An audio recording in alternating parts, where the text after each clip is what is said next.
how to make one-pager notes. Now, as part of this exam, there are a few things which are absolutely critical for us. The key to retention is repetition. This is where we have to discuss what is called the hierarchy of concepts. You do not have to write complete sentences here or complete paragraphs here. Once you have condensed notes, you can revise your entire syllabus in about a week for a subject. The best way of revision I've always maintained is taking tests. Good evening, aspirants. Welcome to day 6 of the Mission Main series by PW Only IAS. Today's session will be on condensation of notes or how to make one-pager notes. Now let's first understand the importance of making one-pager notes. Now, as part of this exam, there are a few things which are absolutely critical for us. First thing we all need to understand is the syllabus that has to be covered. On top of it, then we will have to find material. This material we will have to read, make sure that we understand the material, make our own notes out of this material, and then condense our notes. Thereafter, we can practice. Now, the syllabus of this exam is so vast that the amount of material that we have is already very huge. Of course, you will be required to read and understand this material. But once you have understood this material, what is going to be absolutely critical for your success is how many times you revise this material. The key to retention is repetition. The more you repeat, the better you retain. And imagine that you studied, let's say, polity from this very popular source, M. Lakshmikant. Now, this is a voluminous book in itself.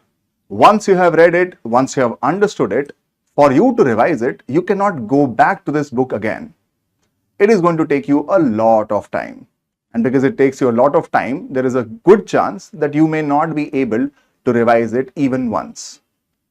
You may revise it once, but there is a good chance you may not be able to revise it if you have not made your own notes and also condensed it.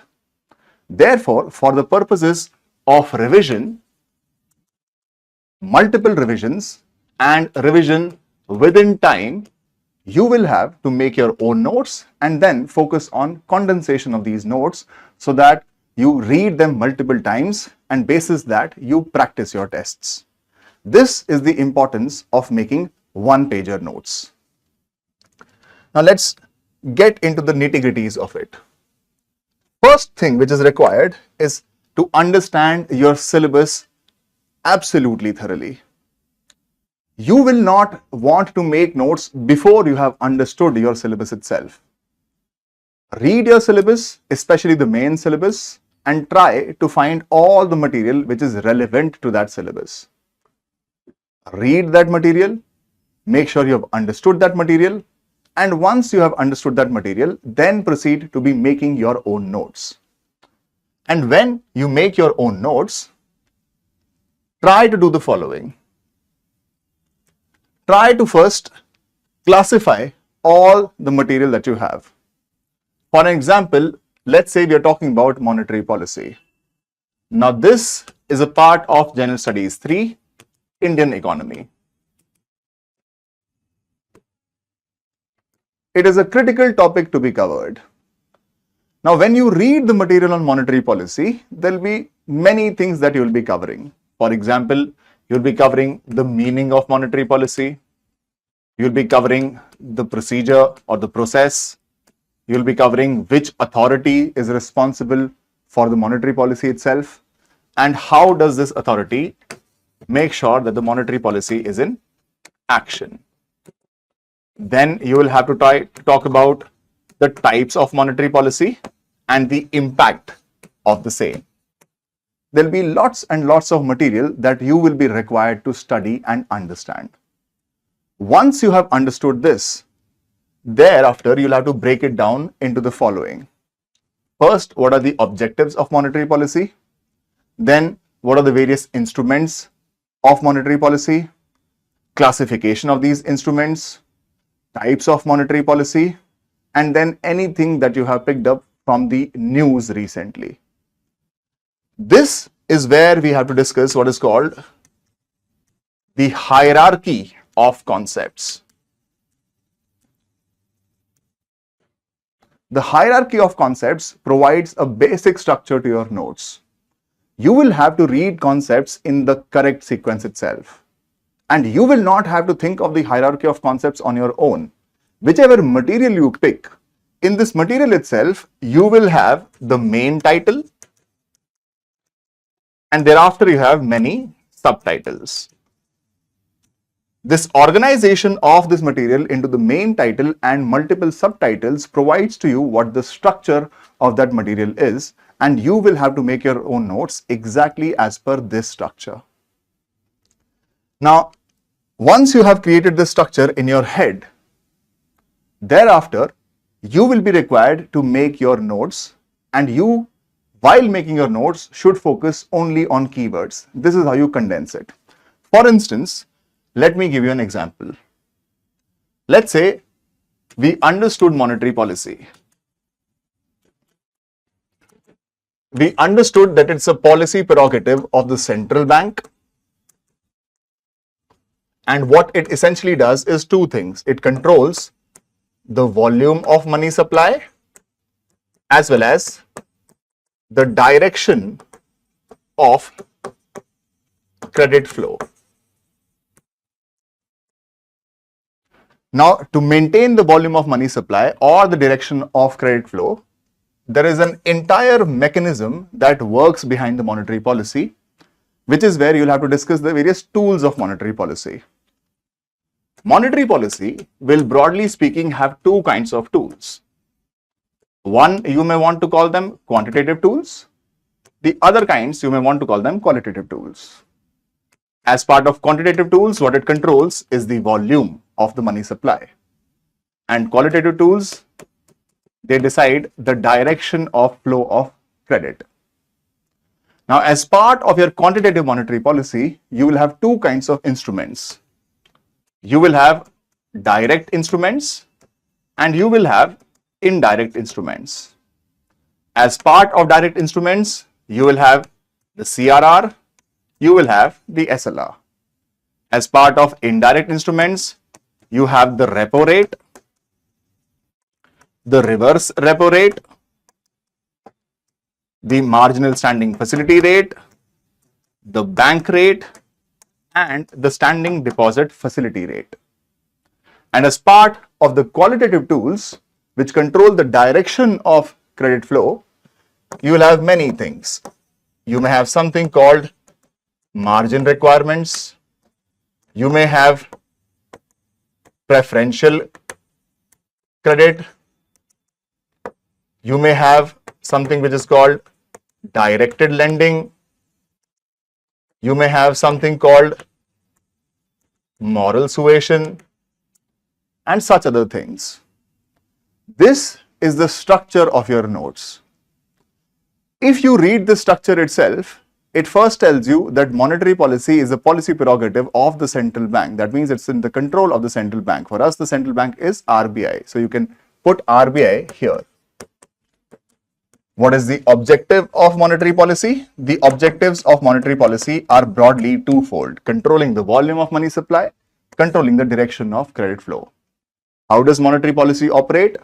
For that, you have the tools of monetary policy. What kind of tools? For controlling the volume of money supply, you will have quantitative tools. So you will write down volume of money supply under quantitative tools. You have the direction of credit flow, which is controlled by qualitative tools. What kind of quantitative instruments are there? Direct instruments, indirect instruments. What is CRR? This is the proportion of NDTL the bank has to maintain with the RBI on a daily basis. This is the proportion of NDTL that the banks have to maintain with themselves in prescribed formats. What are indirect instruments? Repo rate, reverse repo rate, MSF rate, bank rate, and standing deposit facility rate. You do not have to write complete sentences here or complete paragraphs here. Only and only if you create a structure using keywords, the next time when you are studying, don't pick up your main material, just pick up your condensed notes. Look at each of these keywords and try to remember what each of those keywords pertained to. What was it about? What was this about? What do you mean by CRR? What do you mean by SLR? If you cannot recall it, then go back to your main notes and only study the point that you are not able to recall. This helps you condense notes down into single pages. And when you condense notes down into single pages, you can imagine that for you to go back to your class notes and read monetary policy in its entirety all over again, that's going to take you a minimum of 1 to 2 hours. But if you only make a cursory look over this broader structure, which has only and only keywords, it will not take you more than 10 minutes. And if you are failing to remember, then go back to your main notes. You may add, let's say, 10 to 15 more minutes there. That's about it. Once you have done this, thereafter proceed to take tests. This is exactly how you condense your information down. What that means is very simple. Use only and only keywords. Try to avoid full sentences. Try to use bullets, bullet points, symbols, arrows. It helps you save a large amount of time. Do not copy whatever is written in your material as is. That is basically you reinventing the wheel. You are basically repeating the same effort over and over again. It's going to tire you out and it serves absolutely no purpose. You can use in keywords and you can use diagrams, tables and flowcharts. What I showed to you here is essentially a flowchart. And a flowchart that you have created which has only and only titles, subtitles, and in fact, if you may want to add a few key phrases here and there, good enough. Try to use flowcharts for processes, tables and diagrams. In fact, diagrams for processes also, tables mostly for data points. Make it very visual and try to read them over and over again. Once you have condensed notes, you can revise your entire syllabus in about a week for a subject. And if you did not have these condensed notes, then you would have to rely on the main material, which is going to take you hours and weeks put together. It's going to tire you out. You are not going to be able to revise multiple times.